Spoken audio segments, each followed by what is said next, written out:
साद रिजवी साहब के साथ जो मेरी वहाँ पर गुफ्तगू हुई, जो मेरा उनके साथ सवाल जवाब का सिलसिला था, वो किसी एडिटिंग के बग़ैर वैसे ही ये जुमे वाले दिन हमने उनसे नशिस्त की थी, वो मैं आपके सामने पेश करता हूँ। आप ख़ुद उनकी गुफ्तगू सुने और जज कर लें।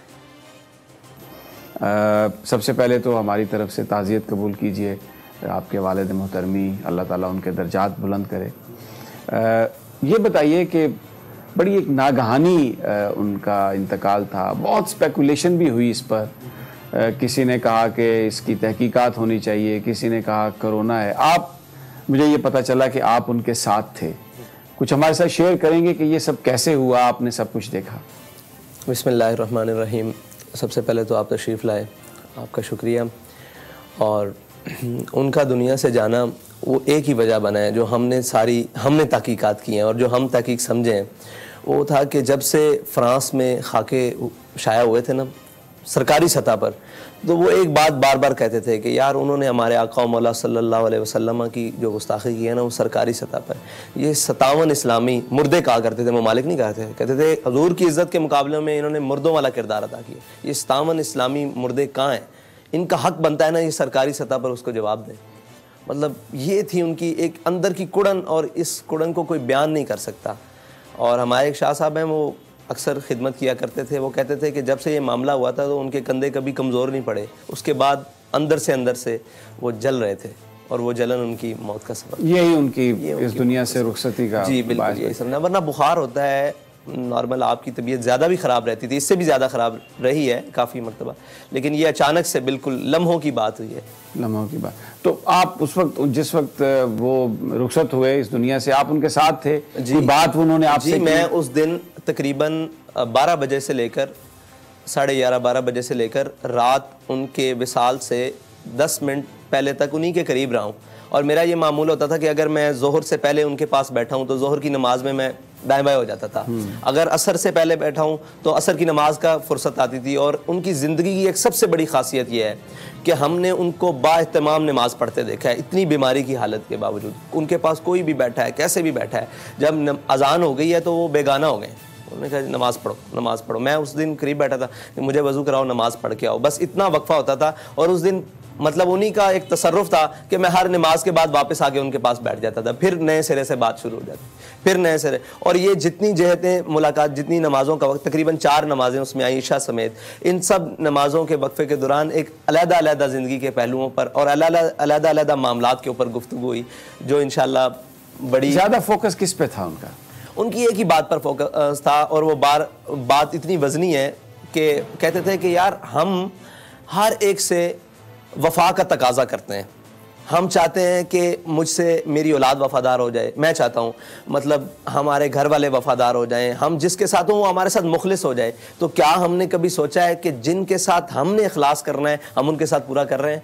अगर हम उनके साथ वफ़ा के तकाजे और इखलास के तकाजे पूरे कर दें, ये कायनात सारी आपके साथ वफ़ादार हो जाएगी। और फिर लोहो कलम भी क्या चीज़ें हैं, सारे आपके साथ वफ़ादार हो जाए। ये उनके बारे में बहुत ज़्यादा प्रोपेगेंडा भी किया गया, कहा गया कि जनाब, किसी ने कहा कि ये जो फैज़ाबाद धरना था एजेंसी के कहने पे दिया, कोई कहते थे कि जी बड़ा माल आया। मैं यहाँ पर आया हूँ अभी, ये मैंने देखा है आपकी ये जो मस्जिद है, फिर जो घर है 3 कमरों का फ्लैट, तो ये बयान फरमाइए कि वो खुद इस बात पर अफसोस का इजहार करते होंगे, आपसे कभी उन्होंने इस पर बात की कि ये जो लोग बातें करते हैं क्यों करते हैं, इनकी क्या वजह है? ऐसी बात है कि उनके सामने भी आकर एक शख्स ने कह दिया कि जनाब हमें ना लोग ताने देते हैं कि आपने पैसे लिए हैं धरने के। तो कहते थे यार एक मेरी बात सुनो, हमने जैसा धरना दिया है ऐसा किसी ने धरना दिया है? हम बेसरो सामानी के आलम में जाके फैज़ाबाद बैठ गए, ठीक है जी, शापर के साथ बारिश रोकते रहे, बल्कि बगैर शापर के भी बारिश बर्दाश्त करते रहे, शल भी बर्दाश्त किए। वहाँ कह रहे थे वो बात अगली करते थे, वो डिफेंसिव कभी भी नहीं खेलते थे, वो अटैकिंग पोजीशन में हमेशा रहे। उन्होंने इतनी खूबसूरत बात की कि वो भी राज़ी हो गया, कहने लगे धरना भी हमने दिया, पैसे भी हमने लिए, इस्तीफा भी हमने ले लिया, तो हमसे बड़ा कौन हो सकता है कि हम पैसे भी ले आए और साथ इस्तीफा भी ले आए और सारों को शिकस्त भी दे दी और इस बात पर भी पैरा बिठा दिया कि अगर इस तरफ आइंदा कोई गया तो हम उसके घरों में भी घुसेंगे और हम उसके नज़रियात को भी तोड़ देंगे और हम उसके बुत बने हुए बुत को भी तोड़ देंगे, उसकी सियासत को भी खैराबाद रुखसत होने के लिए मजबूर कर देंगे इस रियासत से, तो हमसे बड़ा कौन है।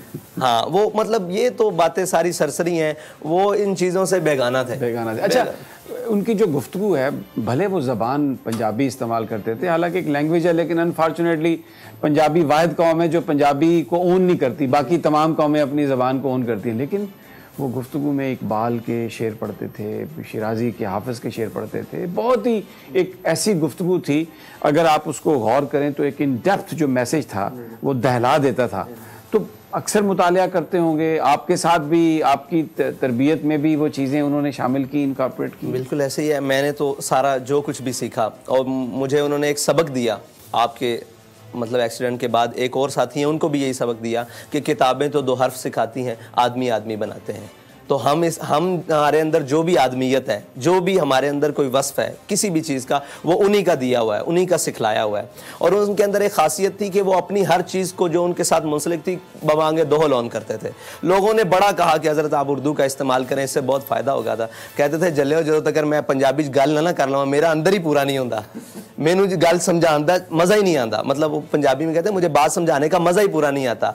तो वो जो भी उनके साथ मुंसलिक चीज़ थी ना उन्होंने अपना लिबास बदला, ना उन्होंने अपनी वज़ाकता बदली। आप देखते हैं उनकी ज़िंदगी देखें, वो मुल्क से बाहर गए एक दफ़ा शाम के दौरे पर और बताते थे आके कि यहाँ से मैं गया, मेरे साथ काफ़ी सारे उलमा थे, उन्होंने वहाँ जाके चुगे पहन लिए और जनाब वो कुबाएँ पहन ली और वहाँ पगड़ियाँ के रंग बदल लिए और कह रहे मैंने वही धोती, ये धोती उन्हीं की है, ये धोती और वाइट सूट और ऊपर दस्तार और यही पहन लिया और यही पहन के सारा काम था। तो अपनी जो चीज़ थी ना, तहजीब और तमद्दुन जो उनके अंदर कूट के भरा हुआ था, उसको बड़ी खुले दिल से ऑन करते थे। जो हमारी तहजीबी बातें थी, रिवायात की बातें थी, उन्हें खुले तौर से, इसीलिए वो पंजाबी में ज़्यादा गुफ्तगू करते थे और उसको ऑन करते थे कि लोग समझते हैं कि अजड होता है जो पंजाबी बोलता है और ये वो, बल्कि उन्होंने पंजाबी में अंग्रेज़ी वालों को मजबूर कर दिया कि वो आपकी पंजाबी में तर्जुमे ट्रांसलेट करके अंग्रेज़ी में गुफ्तगू सुने। अच्छा, ये बताइए कि उन्हें अंदाज़ा था जब वो इतने बीमार रहे कि शायद अब वक्त रुखसत आ पहुंचा, गुफ्तगू से कुछ आपको अंदाज़ा हुआ? जी, मैं उनके करीब था, ये उनका रूहानी तसर्रुफ कह लें कि उन्होंने मेरे साथ सारी वही बातें की हैं जो आज रोनमा हो रही हैं या आइंदा आने वाले वक्त में रोनमा होंगी। लेकिन मेरा एक मरतबा भी ख्याल नहीं गया कि आप दुनिया से जाने के लिए ये सारी बातें मेरे साथ कर रहे हैं और मुझे समझा रहे हैं कि रिश्तेदारी का क्या ताल्लुक है, वज़ादारी कैसे रखनी है, किसके साथ कैसे ताल्लुकात हैं मेरे, उनके साथ कैसा उठना बैठना रखना है, तुम्हारे पर ये जिम्मेदारी हैं, ये जिम्मेदारी हैं, ये जिम्मेदारी हैं। इस मतलब तारीख के हवाले से सारी गुफ्तगू उन्होंने मेरे साथ की, लेकिन मेरा एक वक्त के लिए भी ख्याल, एक लम्हे के लिए भी नहीं गया कि ये मेरे साथ ऐसी बातें क्यों कर रहे हैं। सब्सक्राइब करें और बेल दबाएं ताकि कोई खबर रह न जाए।